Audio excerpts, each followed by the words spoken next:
Dear all, యేసు ప్రభు జన్మించడం ద్వారా ఈ లోకానికి కలిగినది ఏమిటో ఇప్పుడు మనం వివరంగా తెలుసుకుందాం.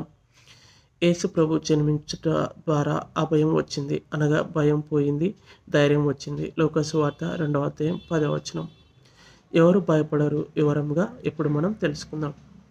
ఆయనను నమ్ముకుని వారు. యెషయా గ్రంథము 12వ అధ్యాయం 2వ వచనం.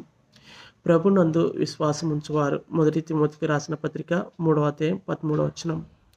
నిరీక్షణ కలిగిన వారు. 2 కొరింథీయులకు రాసిన పత్రిక 3వ అధ్యాయం 13వ వచనం.